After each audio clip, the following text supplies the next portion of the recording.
Comme s'il y a là qui veut soulever les pieds. C'est compliqué. Jésus est vivant, il est là parmi nous encore aujourd'hui. Il est à la porte de nos cœurs, il est devant nous. Il frappe encore, il frappe à la porte de nos cœurs. Il nous tend sa main. Il nous aime, il veut juste que nous répondions à cet amour. Qu'est-ce un amoureux sans son amoureuse? Qu'est-ce quelqu'un qui aime, qui n'a pas la personne avec qui partager? Jésus t'aime et il veut partager son amour avec toi encore aujourd'hui.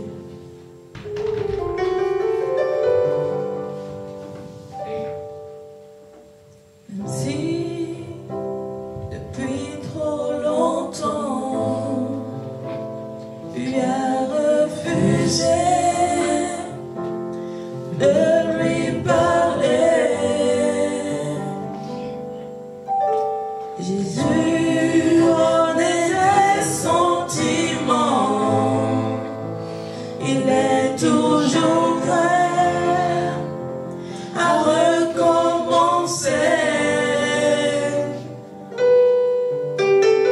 Si des milliers de fois son regard tu as évité, angoissé, déchiré, tourmenté, vivant dans la culpabilité, il te tend la main encore une fois. J'ouvre le chemin et te laisse le choix. Il te tend la main encore une fois. Jésus voudrait tant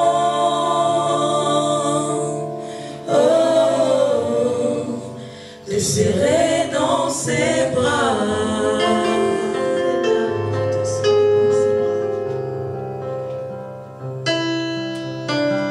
Si tu as rejeté cette tendre voix qui ne cessait d'appeler, elle veut encore te diriger, souffler à ton oreille que tu es pardonné. Ne t'inquiète plus pour demain, je détiens la clé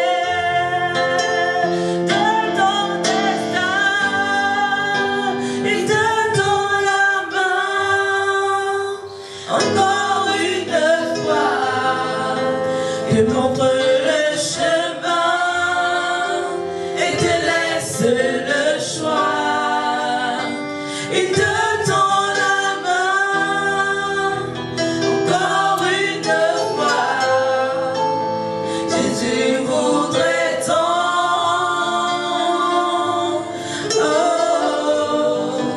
te serrer dans ses bras.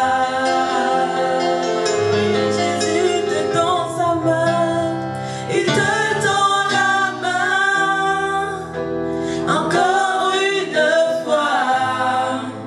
Il ouvre le chemin et te laisse le choix. Il te tend la main encore une fois. Jésus voudrait tant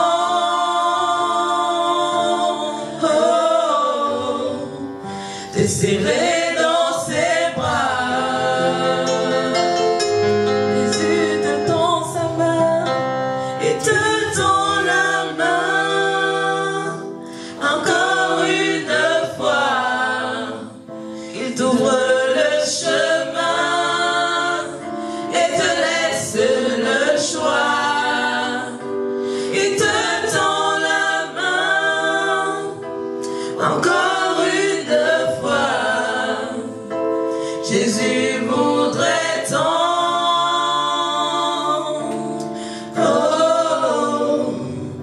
t'ai serré dans ses bras.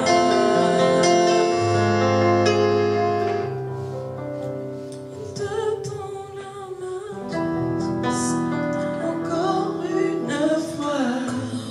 Il te tend la main, Jésus te tend sa main. Il te tend la main, il te tend sa main. Jésus te tend sa main, il te tend la main. Jésus te tend sa main encore ce matin. Il est à la porte de ton cœur. Ne résiste pas. Si tu as pensé de toi, ne résiste pas ce matin. Mais laisse-toi aller. Tu sais qu'il veut que tu te laisses aller. Encore une fois, que tu lui ouvres ton cœur, Jésus, que tu lui tends ta main en retour, parce qu'il ne te forcera pas. Jésus est serré dans ses bras. Alors ouvre ton cœur. Ouvre ton cœur. Ouvre ton corps à Jésus ce matin.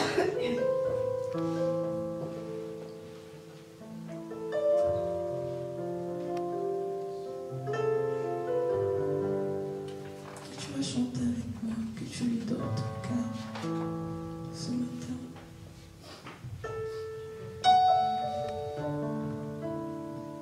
Tu lui donnes tout, tes fardeaux,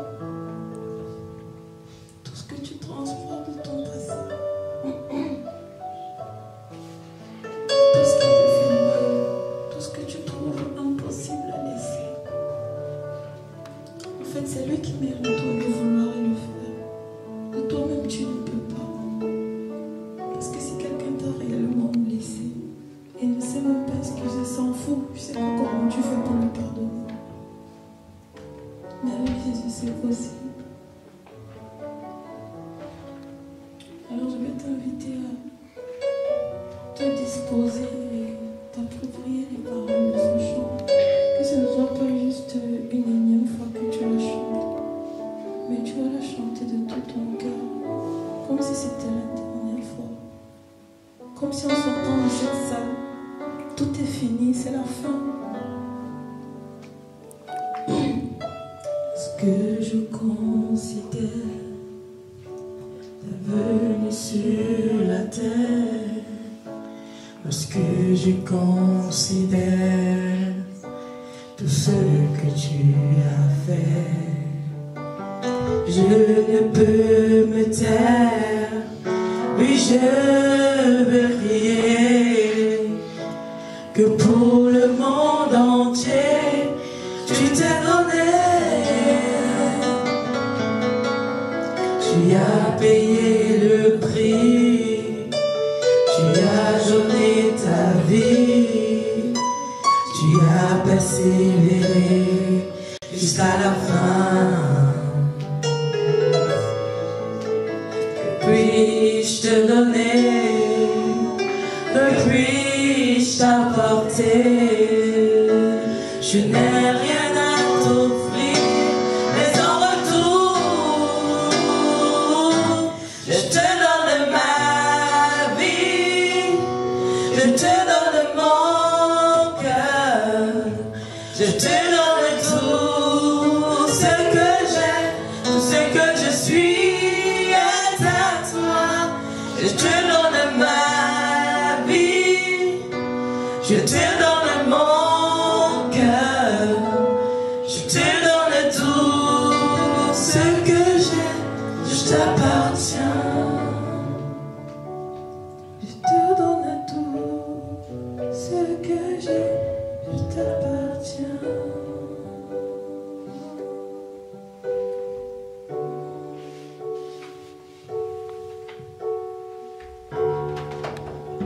Seigneur, nous te rendons grâce. Nous te bénissons. Si nous retournons d'ici sans avoir rien écouté, si nous pouvons partir de ce week-end en répondant vraiment à cette question que non, je n'ai pas entendu le Seigneur me parler, c'est vraiment lamentable. Parce qu'au but, ce ne sera même pas un week-end comme les autres. Ce sera un week-end plus grave que les autres. Parce que ces week-ends-là, au moins, si tu étais peut-être chez toi, tu pouvais te soucier de la propreté dans ta maison ou alors viser tes leçons, je ne sais pas quoi d'autre. Préparer ton boulot et tout. Et si tu as fait ce chemin jusqu'ici, c'est parce que tu voulais recevoir quelque chose. Le paralytique, il a été transporté depuis son domicile jusque là où le Seigneur se trouvait. Il a été transversé par le toit. Ça veut dire qu'il y a tellement de choses qui se sont passées, il y a tellement d'épreuves qu'il a pu rencontrer, il y a tellement de mécanismes qui se sont mis en jeu pour qu'il arrive dans la présence du Père. Et s'il sortait de cette présence sans que rien ne se passe, tout cela aurait été en vain. Et si tu es venu ici, comme le frère Gaël le disait hier, pour être comme la foule qui empêchait tout simplement à celui qui avait vraiment besoin de recevoir quelque chose d'entrer. Ils étaient tellement nombreux à l'entrée de la porte, mais réellement ils n'avaient rien à savoir, ils n'avaient rien à retirer, ils n'avaient rien à recevoir de Christ. Si c'est réellement ce que tu es venu ici faire, alors si c'est vraiment comme ça que tu repartiras de ce week-end,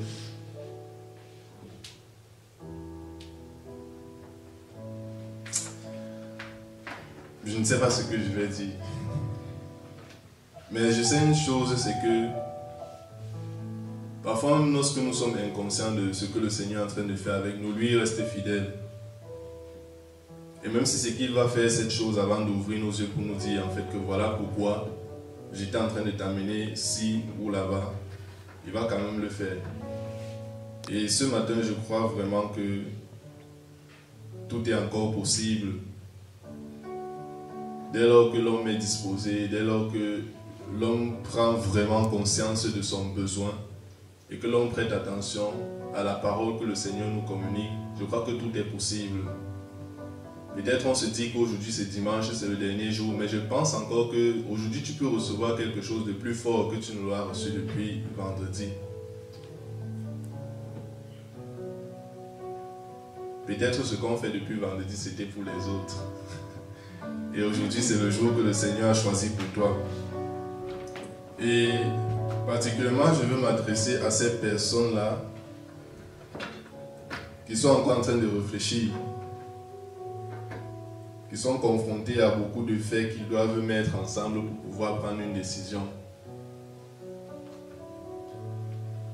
En causant avec certaines personnes ce week-end, je me suis rendu compte que il y a un cœur qui est disposé, mais il y a aussi nos réflexions, il y a aussi la tête, il y a aussi l'intellect, il y a aussi beaucoup de situations que l'on met devant nous, beaucoup d'autres paramètres qu'on essaye de mettre devant nous, mais qui forcément ne sont pas les priorités, mais qui forcément ne sont même pas les choses qu'on devait essayer de mettre en commun pour pouvoir prendre une décision.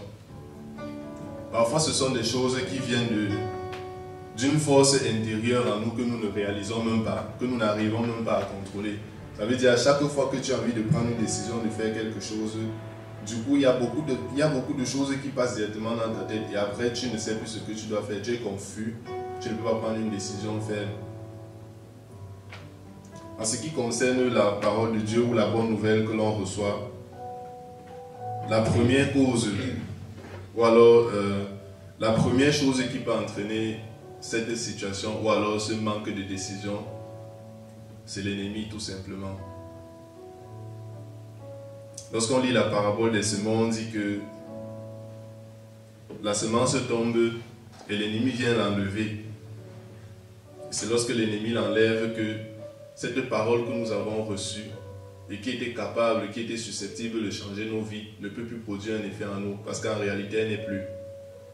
C'est pourquoi peut-être aujourd'hui tu peux dire « Ah, je n'ai pas suivi une parole que le Seigneur m'a communiquée réellement à moi particulièrement, alors que vendredi il a fait, alors que samedi il a fait. » Tout simplement parce qu'il n'y avait pas une disposition et l'ennemi a retiré simplement cette semence.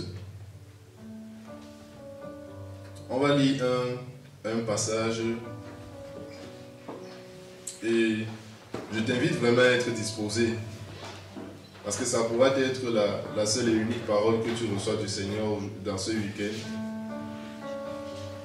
Mais elle est suffisante pour produire quelque chose en toi. Parce que la parole de Dieu dit que une parole ne sort et retourne sans avoir produit le but pour lequel elle a été suscitée. Donc on va lire dans Acte 13, du verset 4 au verset 12.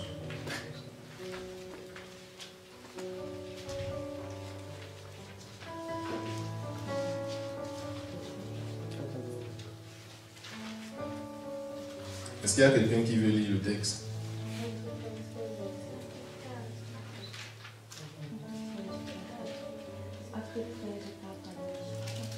Oui, Myriam. Tu peux venir. Verset 4, verset 13. Acte 13, verset 4, verset 12. Acte 13, verset 4, verset 12. Barnabas et Saül, ainsi envoyés en mission par le Saint-Esprit, se rendirent à Séleucie, d'où ils partirent en bateau pour l'île de Chypre. Quand ils furent arrivés à Salamine, ils se mirent à annoncer la parole de Dieu dans les synagogues juives. Ils avaient avec eux Jean-Marc pour les aider. Ils traversèrent toute l'île jusqu'à Paphos. Là, ils rencontrèrent un magicien appelé Bar-Jésus, un juif qui se faisait passer pour un prophète. Il vivait auprès du gouverneur de l'île, Sergius Paulus, qui était un homme intelligent. Celui-ci fit appeler Barnabas et Saül, car il désirait entendre la parole de Dieu. Mais le magicien Élymas, tel est son nom en grec, s'opposait à eux et cherchait à détourner de la foi le gouverneur. Alors, Saül, appelé aussitôt Paul, rempli du Saint-Esprit, fixa son regard sur lui et dit: Homme plein de ruse et de méchanceté, fils du diable, ennemi de tout ce qui est bien, ne cesseras-tu jamais de vouloir fausser les plans du Seigneur? Maintenant écoute, le Seigneur va te frapper.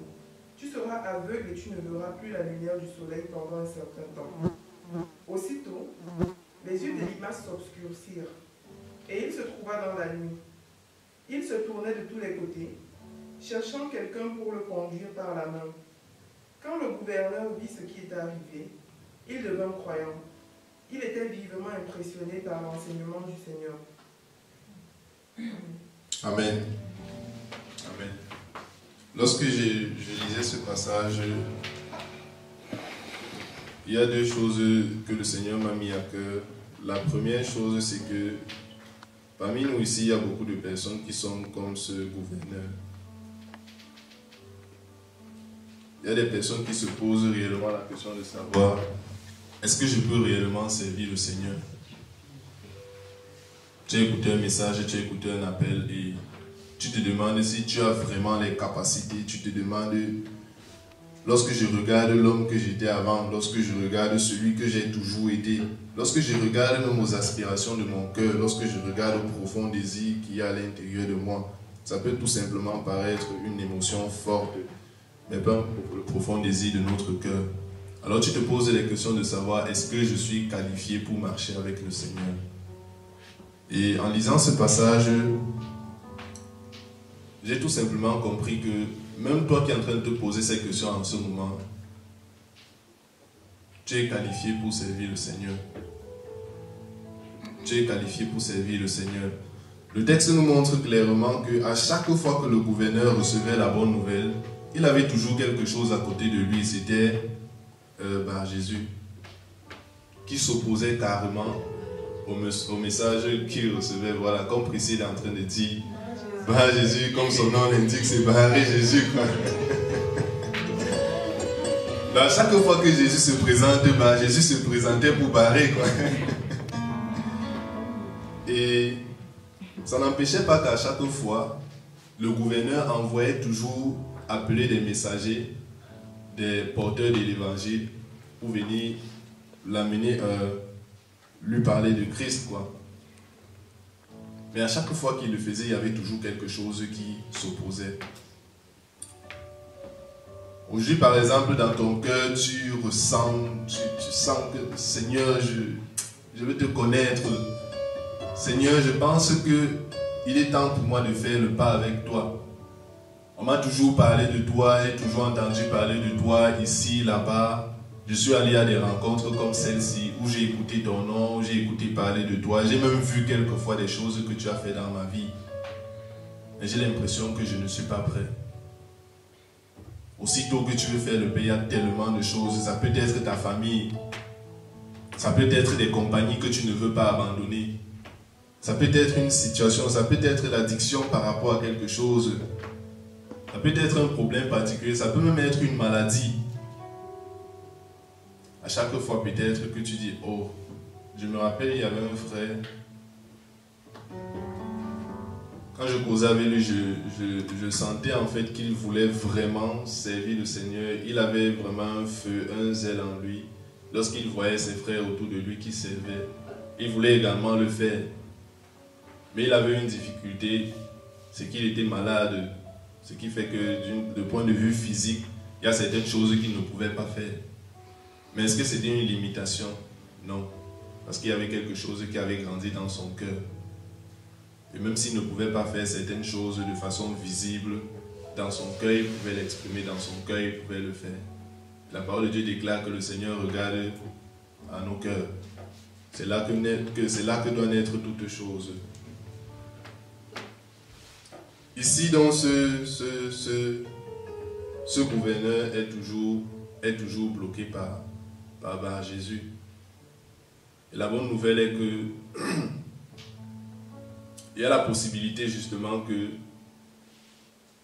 tu sois délivré de cette chose qui t'empêche d'avancer. Aujourd'hui, par exemple, tu es encore en train de réfléchir, tu te dis comment est-ce que je vais faire et tout. Mais tu as vraiment la possibilité d'être affranchi de toutes ces réflexions. Tu as la possibilité d'être libéré de toutes ces pensées. C'est de te rapprocher tout simplement des hommes que le Seigneur a envoyés. Parce qu'ici, c'est Paul qui est arrivé et qui a discerné en fait que le problème, ou alors le fait que le gouverneur ne croit pas de lui, c'est parce qu'il y avait Jésus qui était à côté. Le gouverneur certainement ne pouvait même pas, peut-être il ne se rendait même pas compte en fait que son problème c'était Jésus, parce qu'il vivait avec lui. Ça veut dire tout ce qu'il pouvait faire, il le faisait normalement, mais il n'arrivait jamais à la décision finale, sans savoir peut-être pourquoi. Mais lorsque Paul est arrivé, pendant qu'ils étaient en train de discuter, il a discerné dans celui qui était à côté de lui un esprit qui s'opposait à la bonne nouvelle, un esprit qui se rebellait à chaque fois qu'il écoutait un message qui était capable de changer sa vie. Et ce que l'ennemi fait dans nos vies, c'est qu'il aime nous garder pour lui. Il veut nous maintenir captifs. Il veut que nous l'abandonnons toujours. Ça veut dire qu'à chaque fois qu'il va passer un brin de message dans ta vie qui pourra te changer, qui pourra te faire quitter de son royaume pour passer à un autre royaume, certainement c'est quelque chose qui sera bien pour toi, parce que si ce n'était pas le cas, il te laisserait tout simplement aller. Et aussitôt il y aura beaucoup de sujets, aussitôt il y aura beaucoup de paramètres. Je me rappelle une fois, je devais prendre une décision par rapport à une situation de ma vie, et c'était tellement difficile, si bien que je me suis mis en train de réfléchir sur des choses auxquelles je n'avais jamais pensé même avant. Et je pense tout simplement que ça peut vraiment arriver lorsque l'ennemi est en train de vouloir bloquer, lorsque l'ennemi est en train de vouloir barrer un chemin.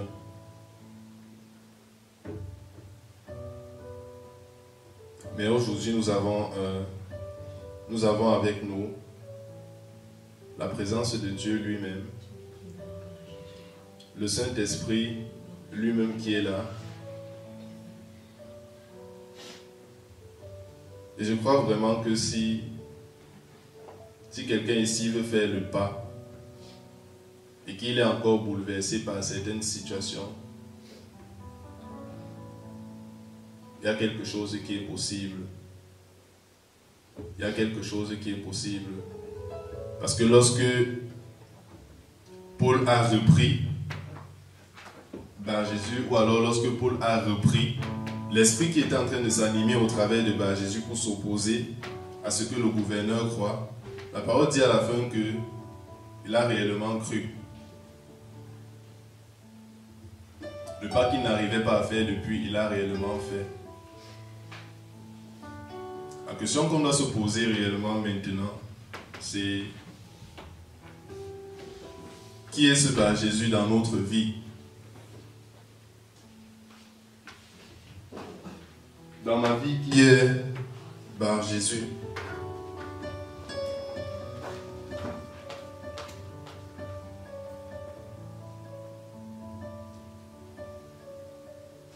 J'ai dit au début que ça peut être cette force que l'on ne connaît pas.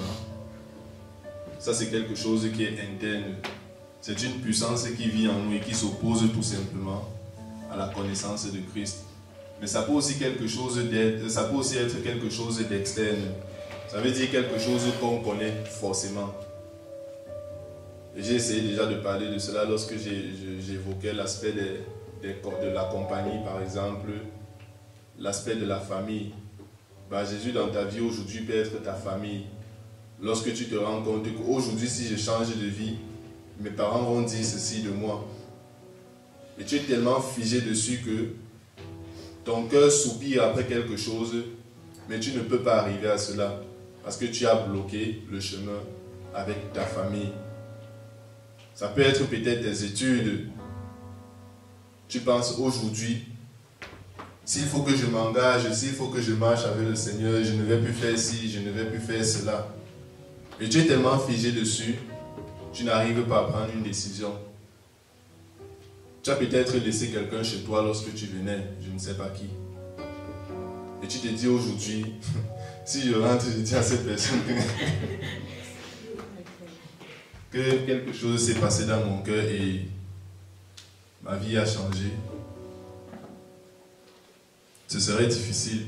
Et lorsque tu penses à ces situations, tu te dis, c'est mieux que je réfléchisse. Beaucoup de personnes ont souvent avancé le point de vue, il y a des choses que je dois régler de façon interne.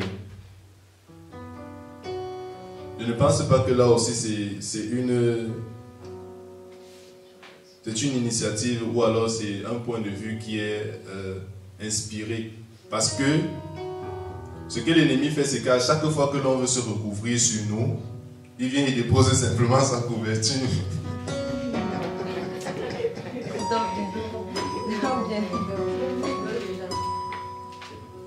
Et on va se rendre compte, je ne suis pas en train de dire des choses tout simplement pour que ça nous fasse rire, mais pour que personnellement, lorsqu'on essaie de regarder, on réalise que c'est toujours ce qui se passe. Moi particulièrement, c'est une expérience que j'ai aussi vécue. À chaque fois que j'ai un problème et que je me dise, ok, je pense que ce problème me concerne moi seul. Il faut que je m'enferme pour trouver une solution. Je pense que si on était vraiment attentif, on allait comprendre que si le paralytique dans son état le disait également hier, il allait demeurer dans cet état. Aujourd'hui aussi, si c'est que le Seigneur n'envoyait peut-être pas Paul, le gouverneur également devait demeurer dans cet état. Parce que Jésus allait toujours être à côté de lui. Il y a des personnes expérimentées, il y a des personnes qui ont connu le chemin du Seigneur avant toi. Il y a des personnes qui ont fait cette expérience avant toi et qui ont une capacité que toi tu ne connais pas encore. Ils ont la possibilité de t'ouvrir les yeux par rapport à des situations que tu traverses. Ils ont la possibilité, parce que ce sont des chemins sur lesquels ils ont déjà marché, de te dire tu peux marcher comme si sur ce chemin. C'est un chemin que tu vas rester chez toi pendant longtemps, tu vas chercher seul, tu ne pourras certainement pas trouver. On va essayer de prendre un peu l'exemple de Paul. Paul lui-même qui va parler à l'esprit ici. Et je pense que tous nous connaissons qui est Paul. Aujourd'hui par exemple, tu regardes dans ta vie, on a vu le témoignage du frère Gaël hier, il a dit carrément, lui il était un gangster. À un moment donné, pendant qu'il faisait son témoignage, il a dit, s'il nous détaillait tout, on aurait peur de lui malgré qu'il soit déjà un frère en Christ. Parce que le passé était tellement difficile. Mais le Seigneur est celui qui aime changer les personnes qui croient qu'il n'y a plus rien, il n'y a plus aucun espoir pour eux. Il est celui qui aime changer ces personnes qui pensent que tout est perdu pour eux. Tu as peut-être subi des douleurs dans ton enfance, tu te dis que ce sont des choses qui ne vont jamais s'effacer de ta vie. Ça peut être tes parents qui ont été ainsi, qui ont été comme cela. Tu n'as jamais connu ton père, tu n'as jamais connu ta mère. Ce sont des douleurs que parfois nous portons dans notre cœur lorsque nous sommes petits et nous grandissons avec cela. Et nous empêchons, nous bloquons souvent nous-mêmes lorsque nous arrivons auprès de celui qui est capable d'effacer ces blessures dans nos cœurs. Parfois on préfère continuer à marcher, parfois on préfère continuer à vivre avec ces blessures. Alors qu'il suffit tout simplement de dire, Seigneur, je crois que tu es capable de le faire. Et j'accepte que tu le fasses également dans ma vie. Pour que toutes ces blessures avec lesquelles nous marchons depuis s'effacent totalement. Paul, c'était avant Saul. Il a marché, il a combattu contre ces personnes qui l'ont remis sur le chemin après. Lorsqu'on essaie de lire, après quand Paul lui-même parle, pour dire comment est-ce qu'il est arrivé à cela, à un moment donné, il évoque le fait qu'il a signé pour la mort de Étienne. Ça veut dire qu'il était totalement d'accord. Et on connaît qu'Étienne, c'est l'un des apôtres qui a servi le Seigneur aussi avec un zèle, avec une flamme et une pleine dévotion. Mais Paul qui va venir dans son ministère faire tout ce qu'il a fait, rassembler un grand nombre, amener un grand nombre de personnes à Christ, c'est quelqu'un qui a marché contre ces chrétiens, c'est quelqu'un qui a persécuté les chrétiens. Et déjà quand il arrivait, s'il vient ici comme ça, il voit les chrétiens, il étale d'abord tout le monde à terre. Mais il y a quelque chose qui s'est passé un jour, alors qu'il était toujours sur le même chemin. Il était sur le chemin de son quotidien. Alors que Saul était en train d'aller à Damas, pour continuer son œuvre, persécuter les chrétiens, entendre parler d'un chrétien, entendre parler d'une personne qui connaît le Seigneur, tuer la personne. C'est ce chemin que le Seigneur a décidé de changer sa vie. C'est sur ce chemin que le Seigneur a décidé de l'appeler. Et j'aime beaucoup lorsque Paul dit que lorsqu'il a entendu, ou alors lorsqu'il a eu la vision de Dieu, il n'a pas perdu une seconde, il ne s'est pas posé 1000 questions, il n'a pas réfléchi à gauche ni à droite, il ne s'est pas dit qu'est-ce que sera demain, il ne s'est pas demandé et ma famille, il ne s'est pas dit et ceci. Il s'est engagé directement. C'est un peu curieux parce que lorsqu'on essaie de se reproduire la scène, il venait de recevoir une lettre et il était sur le chemin d'arriver à Damas pour persécuter les chrétiens. Et les chrétiens savaient que Paul arrivait, ça veut dire qu'eux, à Damas, ils se préparaient de fuir. Imaginez-vous que cette personne que vous attendez venir avec des armes et tout, il arrive, il commence à vous embrasser.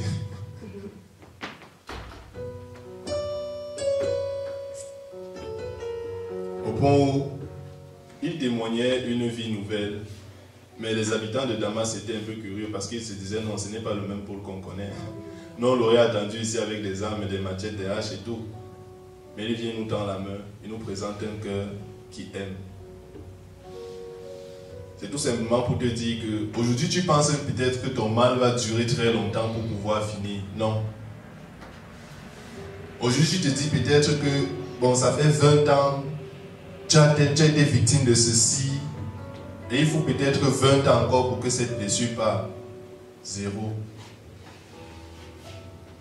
Tu te dis par exemple que je viens d'être victime d'une douleur, je ne sais pas, ça peut être une douleur amoureuse, et tu te dis, non Seigneur, je crois que je dois vraiment marcher avec toi, mais j'ai encore besoin de restauration. Zéro. Aujourd'hui, si tu dis Seigneur, voici ma situation, il y a telle chose qu'il y a dans mon cœur, quand le Seigneur te pardonne, il efface tout ce qu'il y a dans ton cœur. Il a dit dans Ézéchiel 36 qu'il nous donne un cœur nouveau. Il nous donne aussi un esprit nouveau. Ça veut dire que tu viens au Seigneur avec des blessures, avec un cœur blessé, avec un cœur qui a encore un poignard à l'intérieur. Ce qu'il fait, c'est qu'il retire tout simplement ce cœur et il te donne un nouveau cœur.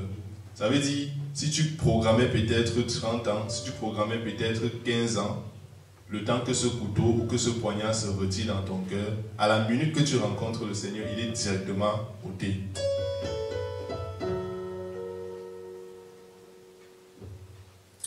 Je veux que tu prennes tout simplement du temps. Tu vas prendre du temps. Et si la chorale peut, l'équipe je peux reprendre encore le chant de tout à l'heure, il te tend la main. Et que pendant ce chant, tu examines ton cœur, tu examines ta vie. Et que tu essaies de demander, Seigneur, aujourd'hui, j'ai écouté ta parole. Aujourd'hui, je crois que tu peux faire quelque chose dans ma vie. Moi, il y a un sujet sur lequel j'étais beaucoup en réflexion. C'était lorsque je devais me faire baptiser. Je m'étais tellement posé de questions, je me demandais, non Seigneur, voici, il y a telle chose, voici. Mais un jour, je me suis rendu compte que j'étais en train de trop réfléchir parce que dans mon cœur, j'étais convaincu du fait qu'il fallait que je me baptise. J'avais enseigné cela, j'avais parlé déjà de cela à des personnes qui avaient fait le pas. Mais sur moi, je réfléchissais tellement. Et lorsque le Seigneur m'a fait comprendre que si tu crois quelque chose dans ton cœur et que tu n'obéis pas, ça veut dire qu'il y a un peu du faux. Et ce jour, mon cœur a été tellement brisé, a été totalement déchiré. Et lorsque j'appelais mon pasteur, je lui dis, si tu es là, je viens chez toi maintenant.